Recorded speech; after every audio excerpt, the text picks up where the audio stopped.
வணக்கம் கண்ணு. இது திருச்சி மண்ணுங்க. நம்ம பதிவை புதுசாக பார்க்குறவங்க சப்ஸ்கிரைப் பண்ணி பாருங்கள்.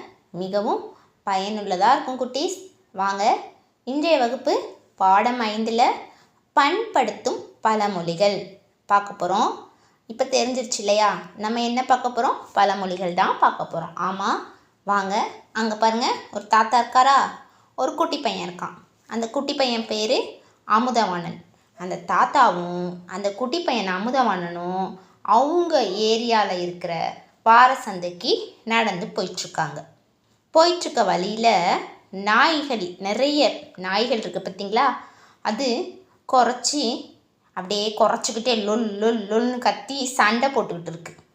அதை பார்த்துட்டு அமுதவாணன் என்ன பண்ணுறான், அந்த குட்டி பையன் நாய்களை விரட்டுறதுக்கு எங்கே அந்த கல்லை காணோம், நாய் கத்திக்கிட்டே இருக்கு அப்படின்னு சொல்லி ரோட்டில் தேடுறப்ப தாத்தா, அமுதவாணா என்ன தேடுற அப்படின்னு சொல்லி கேட்குறாரு.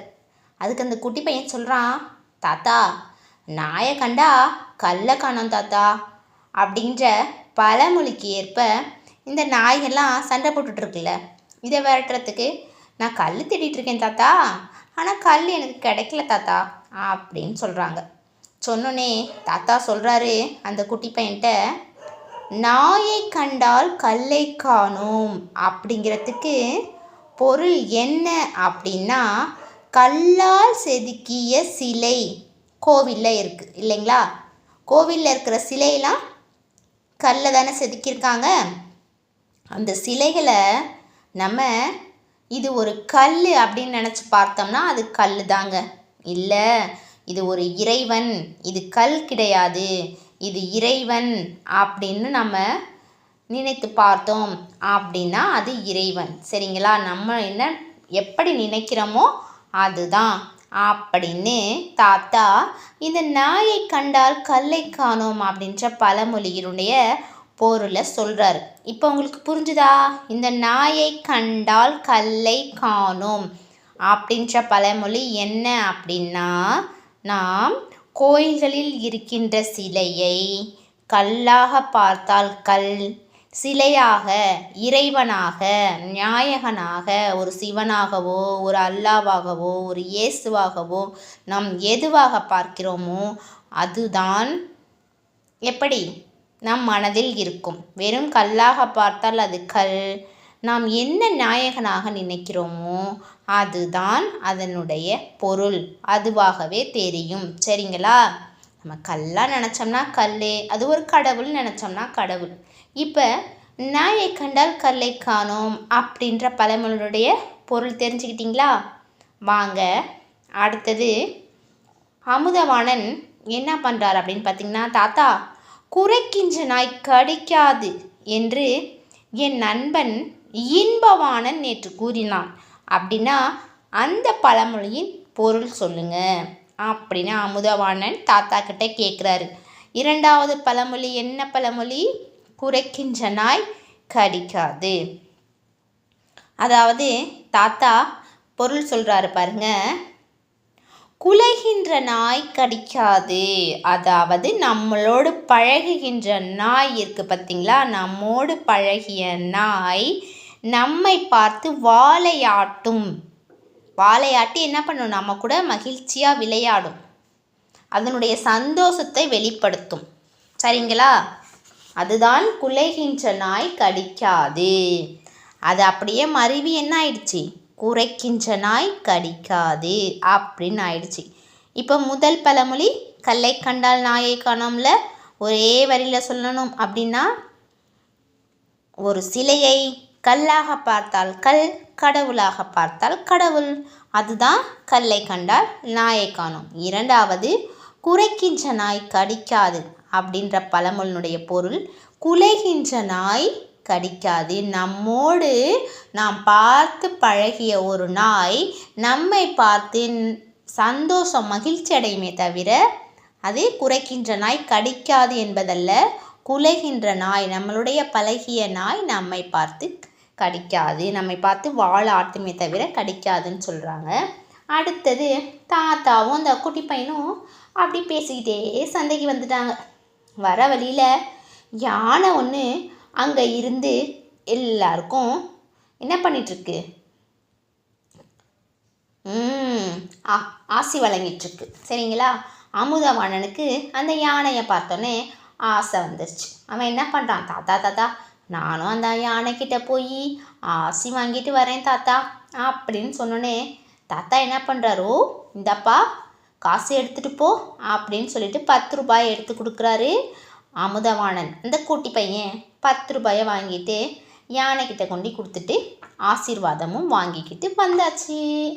அடுத்தது பாருங்க, அமுதவாணனுக்கு ஒரு சந்தேகம். தாத்தா தாத்தா, அன்றொரு நாள் அம்மா அப்பாவிடம் என்ன சொன்னா தெரியுமா? யானைக்கு ஒரு காலம் வந்தா பூனைக்கு ஒரு காலம் வரும்னு சொன்னாங்க தாத்தா. அதனுடைய பொருள் என்ன தாத்தா அப்படின்னு சொல்லி அமுதவாணன் தாத்தா கிட்ட கேட்குறாங்க. அதுக்கு தாத்தா சொல்கிறாரு, யானை கிடையாது, அது ஆனை. ஆனைனா ஆ கூட்டல் நெய், ஆனை. அதாவது பசுவினுடைய நெய். பூனை கிடையாது, பூ கூட்டல் நெய், பூனை. சரிங்களா? பூ கூட்டல் நெய், பூவில் ஊறும் தேன். நான் குட்டி பிள்ளையாக இருக்கப்ப பசு நெய்யை தினமும் உணவில் கலந்து சாப்பிட்டால் நமக்கு வயதானதுக்கப்புறம் நம் முதுமையில் என்ன பண்ணுவோம்? தேனோட மருந்து கலந்து உண்போம்.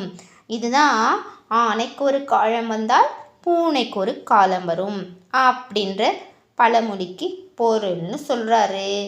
அடுத்தது இருவரும் பேசிக்கொண்டே என்ன பண்ணுறாங்க? சந்தையில் வீட்டுக்கு தேவையான காய்கறிகள் எல்லாம் வாங்கியாச்சு.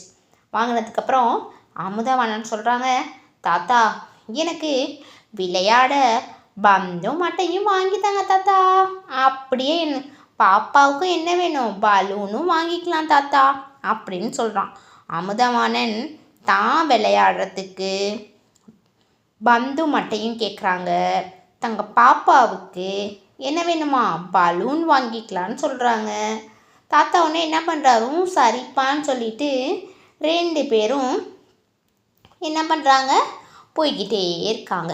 அப்போ தாத்தாட்ட, இங்கே பாருங்க, ஆற்றுல போட்டாலும் அளந்து போடணும்ப்பா அப்படின்னு சொல்கிறாரு. என்ன சொல்கிறாரு அந்த குட்டி பையன்கிட்ட? ஆற்றுல போட்டாலும் அளந்து போடணும்ப்பா அப்படின்னு சொல்கிறாரு. ஏன்னு கேட்டிங்கன்னா, அங்கே ஒரு பலூன் கடைக்காரர் நின்றுட்டுருக்காரு. அந்த பலூனை பார்த்தோன்னே இந்த குட்டி பையன் அமுதவாணன் என்ன பண்ணுறான்? நிறைய பலூன் கேட்குறான். அதுக்கு தான் தாத்தா என்ன சொல்கிறாரு? ஆற்றுல போட்டாலும் அளந்து போடணும். நம்மள்கிட்ட நிறைய காசு இருந்தாலும் நமக்கு தேவையான அளவு தான் வாங்கணும். சரிங்களா? ஒரு 50 பலூன் 100 பலூன் வாங்கிட்டு வந்து நம்ம என்ன பண்ணக்கூடாது? வேஸ்ட்டு செலவு பண்ணக்கூடாது. ஒரு பலூன், எனக்கு ஒரு பலூன், அமுதவாணனுக்கு ஒரு பலூன், பாப்பாவுக்கு ஒரு பலூன், 2 பலூன் வாங்கிக்கலாம் அப்படின்னு சொல்லிட்டு என்ன பண்ணுறாரு தாத்தா? ஆற்றுல போட்டாலும் அளந்து தான்ப்பா போடணும் அப்படின்னு பழமொழி சொன்னோன்னே இந்த அமுதவாணன் குட்டி பையன் கேட்குறான், என்ன தாத்தா அது ஆற்றுல போட்டாலும் அளந்து போடணும்னு சொல்கிறீங்க? அதனுடைய பொருள் சொல்லுங்கள் அப்படின்னு சொன்னோன்னே, அகத்தில் போட்டாலும் அறிந்து போடணும். சரிங்களா? இதுதான் சரி. அதாவது புரியாமல் எதையுமே மனப்பாடம் செஞ்சு நம்ம என்ன பண்ணக்கூடாது? ஞாபகத்தில் வச்சுக்க கூடாது. நம்ம படிக்கிறத நல்ல தெளிவாக புரிஞ்சு படிக்கணும். அப்போ தான் நம்மளுடைய நினைவில் என்றுமே நிலைத்து நிற்கும், மறக்கவே மறக்காது அப்படின்னு தாத்தா சொல்கிறாரு. 2 பேரும் என்ன பண்ணுறாங்க? தாத்தாவும் பேரனும் வாங்கிய காய்கறிகள்லாம் எடுத்துக்கிட்டு பலூன்லாம் எடுத்துக்கிட்டு மகிழ்ச்சியாக வீட்டுக்கு போயிடுறாங்க.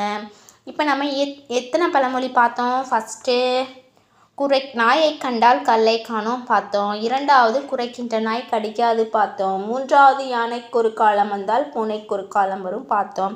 4வது ஆற்றுல போட்டாலும் அளந்து போடணும்னு பார்த்தோம். இந்த 4 பழமொழியில் முதல்ல என்ன பார்த்தோம்? நாயை கண்டால் கல்லை காணோம் அப்படின்னா நம்ம ஒரு சிலையை கல்லாக பார்த்தால் கல், சிலையாக பார்த்தால் சிலை. அதுதான் பழமொழியினுடைய பொருள். 2வது குறைக்கின்ற நாய் கடிக்காது அப்படின்னா குலைகின்ற நாய், நம்மளுடன் பழகிய நாய் நம்மை பார்த்து வாலாட்டுமே தவிர நம்மை கடிக்காது. அதான் பொருள். அடுத்தது 3வது ஆனைக்கு ஒரு காலம் வந்தால் பூனைக்கு ஒரு காலம் வரும் அப்படிங்கிறது நம் சிறு வயதில் பசுவினுடைய நெய்யை சாப்பிடுவோம், வயது ஆனதுக்கப்புறம் தேன் கலந்து மருந்து சாப்பிடுவோம். அதுதான் பொருள். 4வது ஆற்றுல போட்டாலும் மலர்ந்து போடணும் அப்படின்னா நாம் படிக்கின்ற பொழுது மொட்டை மனப்பாடம்னு சொல்லுவாங்கள்ல, என்னன்னே தெரியாது ஆனால் மனப்பாடம் பண்ணணும். அப்படி பண்ணக்கூடாது. பொருள் புரிந்து தான் நாம் என்ன பண்ணணும், மனப்பாடம் பண்ணணும். அப்படி பண்ணுறப்ப நம்மளுடைய நினைவில் என்றுமே நிலைத்து நிற்கும். இன்றைய வகுப்பில் நம்ம என்ன பார்த்தோம் அப்படின்னா பண்படுத்தும் பழமொழிகள்னு சொல்லி ஒரு பாடம் பார்த்துருக்கோம். இது உங்கள் எல்லாருக்கும் பிடிச்சிருக்குன்னு நினைக்கிறேன். உங்கள் நண்பர்களுக்கு இந்த பதிவை ஷேர் பண்ணுங்கள், சப்ஸ்கிரைப் பண்ணுங்கள். நம்ம வேறொரு வகுப்பில் மீண்டும் சந்திக்கலாம். நன்றி, வணக்கம் குட்டீஸ். வாழ்க வையகம்.